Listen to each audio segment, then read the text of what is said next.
मेरा नाम रोशी है। मैं मध्य प्रदेश की एक लड़की हूँ और वर्तमान में भोपाल में रह रही हूँ और पढ़ाई कर रही हूँ।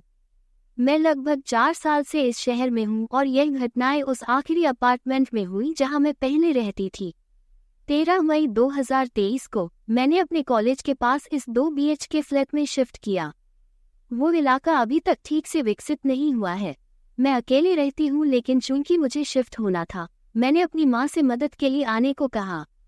अब मेरा फ्लैट पहली मंजिल पर था। सीढ़ियाँ चढ़ते ही सबसे पहला फ्लैट। ग्राउंड फ्लोर पर सिर्फ एक पार्किंग एरिया था। ये 6 मंजिला नई बनी इमारत थी, जिसमें हर मंजिल पर 2 फ्लैट थे और फ्लैट्स बहुत सुंदर थे, जिसमें 2 बेडरूम और बीच में एक हॉल और 3 बालकनी थी। लेकिन अजीब बात यह थी कि इमारत लगभग खाली थी। केवल 4 फ्लैट्स में ही लोग रहते थे। मेरे फ्लोर यानी पहली मंजिल पर मैं अकेली ही रह रही थी।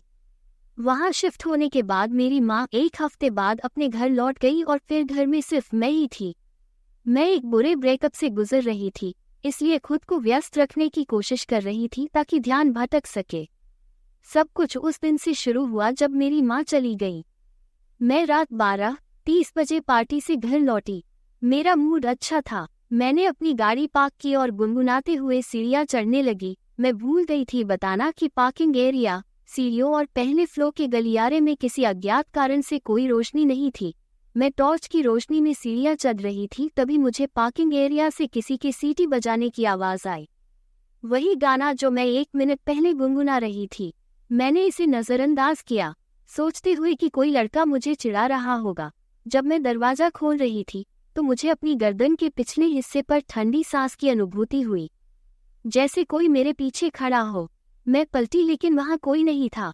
मैं बिस्तर में लेट गई और सोचने लगी, मई के महीने में ठंडी सांस कैसे संभव है, जबकि गलियारे में कोई खिड़की नहीं है। खैर, मैंने इसे नज़रअंदाज कर दिया और हल्का संगीत सुनते हुए सो गई। करीब 3 बजे मैं एक अजीब सी बेचैनी के साथ जाग गई, जैसे कोई आसपास हो। मैंने थोड़ा पानी पिया और फिर से सोने की कोशिश कर रही थी कि मुझे हॉल से घंटी की आवाज़ सुनाई दी। मैंने सोचा कि मेरी बिल्ली हो सकती है, क्योंकि उसके गले में घंटी वाला कॉलर है। लेकिन फिर मुझे याद आया कि मेरी बिल्ली मेरे बगल में सो रही थी। मैंने उठकर देखा तो वहाँ कोई आवाज़ का स्रोत नहीं मिला। यह आवाज़ लगभग 1 घंटे तक चलती रही और फिर बंद हो गई। इस दौरान मुझे हमेशा ऐसा महसूस होता रहा कि मैं घर में अकेली नहीं हूँ और मैं बहुत डर गई थी। मुझे केवल सूरज की रोशनी आने के बाद ही नींद आई। मैंने अक्सर बुरे सपने और नींद में लकवा महसूस करना शुरू कर दिया, और ये सपने बहुत वास्तविक लगते थे और मैं अक्सर चिल्लाते हुए जाग जाती थी। एक बार मैंने सपना देखा कि मैं अपने बिस्तर पर सो रही हूँ, जैसे रोजाना सोती हूँ, और कोई काला प्राणी जो आदमी जैसा दिखता था अंदर आया। वो मेरे दाहिनी ओर आया और मेरा हाथ पकड़ लिया। मैं हिल भी नहीं पा रही थी। वो मेरे चेहरे की ओर झुका और मेरे कान के पास जाकर गाना गुनगुनाने लगा। मैं इसे एक बुरा सपना समझकर चीखते हुए जाग गई। मैं बिस्तर से उठी, तब तक 7 बज चुके थे। मैं रसोई में चाय बनाने गई, तभी अचानक मेरी नज़र मेरे कलाई पर पड़ी और मैंने देखा कि वहाँ 4 उंगलियों के निशान थे, जैसे किसी ने सच में मेरा हाथ कसकर पकड़ लिया हो। अजीब चीजें होती रही। मुझे हमेशा ऐसा लगता था कि चाहे मैं खाना बना रही हूँ, नहा रही हूँ या असाइनमेंट कर रही हूँ, कोई हमेशा मेरे आसपास रहता है। मुझे हमेशा लगता था कि जो भी यह है, वो मुझे नुकसान पहुंचाना चाहता है। 8 जुलाई को मेरा एक्सीडेंट हो गया, जिसमें मेरे पैर की हड्डी टूट गई। मुझे एक दर्दनाक सर्जरी से गुजरना पड़ा और कम से कम 3 महीने तक बिस्तर पर आराम करना पड़ा। मेरी माँ मेरी देखभाल करने के लिए वापस आ गई। मेरा एक पुरुष मित्र भी हमारी मदद करने के लिए वहाँ रहने आया। उसे भी वहाँ अजीब सा महसूस हुआ, लेकिन उसने हमें कभी नहीं बताया। इसके बाद भी चीजें होती रही। मेरी माँ दूसरे कमरे में सोती थी, क्योंकि उन्हें मेरे कमरे में घुटन महसूस होती थी, और उन्होंने मुझसे कहा था कि अगर मुझे कुछ चाहिए हो तो उन्हें बुला लूं। उन्हें हमेशा मेरे कमरे से ऐसी आवाज़ें सुनाई देती जैसे मैं किसी से धीमी आवाज़ में बात कर रही हूँ, कुछ फुसफुसाने जैसी, लेकिन उससे थोड़ी तेज़। वो मुझे देखने आती और मुझे गहरी नींद में पाती। ये आवाज़ें उन्हें तब भी सुनाई देती थी जब वो घर में अकेली होती, क्योंकि मुझे रोज़ शाम को फिजियोथेरेपी के सेशन के लिए जाना पड़ता था। उन्हें यकीन था कि ये आवाज़ें, कभी कभी फुसफुसाहट, बिल्कुल मेरी जैसी ही थी। दरवाजे और खिड़कियां अपने आप तेजी से खुलती और बंद होती थी, और वो भी हमारी आंखों के सामने, जबकि हमारे पास भारी लकड़ी के दरवाजे थे जिन पर हवा का कोई असर नहीं होता था। हमारे बगल वाला फ्लैट खाली था, लेकिन हमें उस फ्लैट के साथ लगी सामान्य दीवार से आवाजें सुनाई देती। आवाजें ऐसी होती जैसे कोई रात में दीवार पर हथौड़ी चला रहा हो या कील ठोक रहा हो। बहुत स्पष्ट आवाजें। एक दिन जब मेरी हालत थोड़ी ठीक हो गई, तो मैं फिर से घर में अकेली थी क्योंकि माँ कुछ काम से अपने घर चली गई थी। मैं आसपास हो रही चीजों की आदी हो गई थी, लेकिन उस रात कुछ ऐसा हुआ जिसने मेरी सहन शक्ति की अंतिम सीमा पार कर दी। मेरे एग्जाम चल रहे थे, इसलिए मैं रात 3:30 बजे अपने कमरे में पढ़ाई कर रही थी। मेरे कमरे को छोड़कर बाकी सभी लाइट्स बंद थी। अचानक मुझे ऐसा लगा जैसे हॉल में कोई दीवार को खुरच रहा हो।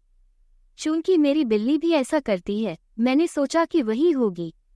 तभी मेरी बिल्ली असामान्य गति से मेरी ओर दौड़ती हुई आई। उसकी पूंछ ऊंची थी जैसे उसे किसी चीज से डर लग गया हो।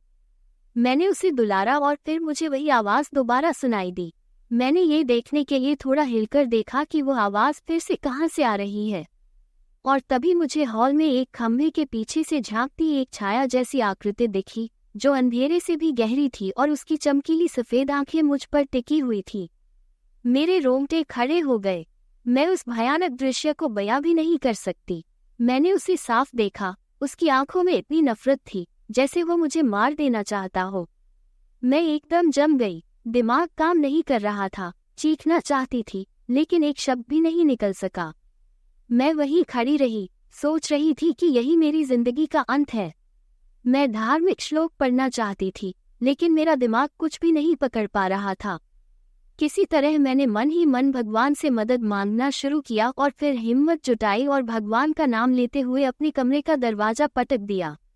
मैं बिस्तर पर लगभग रोते हुए गिर पड़ी। तभी मेरे कमरे के दरवाजे पर जोरदार धमाके की आवाज आई। ये दस्तक की तरह नहीं था, बल्कि ऐसा था जैसे किसी ने अपना पूरा शरीर मेरे दरवाजे पर पटक दिया हो। आवाज आए धड़ाम। 5 सेकंड का विराम, फिर धड़ाम। मैं मुंह बंद करके रो रही थी। मैंने जल्दी से अपना फोन उठाया और स्पीकर पर हनुमान चालीसा चला दी, जो बुरी आत्माओं को दूर रखती है। थोड़ी देर में वो धमाके की आवाज धीरे धीरे बंद हो गई। मैं अब भी डरी हुई थी और उस रात सो नहीं सकी। जब सूरज की रोशनी आ गई, तो मैंने फ्लैट बंद किया और अपने एक दोस्त के घर भाग गई, बेशक अपनी प्यारी बिल्ली लैला के साथ, और माँ को जल्द से जल्द आने के लिए बुलाया। वो उसी दिन आई और हमने तुरंत फ्लैट खाली कर दिया। जो पड़ोसी दूसरी और तीसरी मंजिल पर रहते थे, उनसे और पूछताछ करने पर पता चला कि उन्हें भी आसपास नकारात्मकता महसूस होती थी और आधी रात को दरवाजे पर धमाके की आवाजें आना उनके लिए अब सामान्य बात हो गई थी। वे सब लड़के थे जो ग्रुप में रहते थे।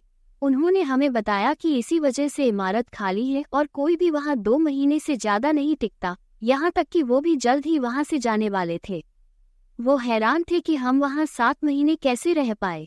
खैर, अब मैं दूसरे अपार्टमेंट में शिफ्ट हो गई हूँ और यहाँ सब कुछ शांतिपूर्ण है। हमारे चैनल भूतिया किस्से हिंदी हॉरर स्टोरीज को सब्सक्राइब कीजिए, वीडियो को लाइक और शेयर कीजिए, नोटिफिकेशन बेल भी दबाएं और अगली कहानी का इंतजार कीजिए।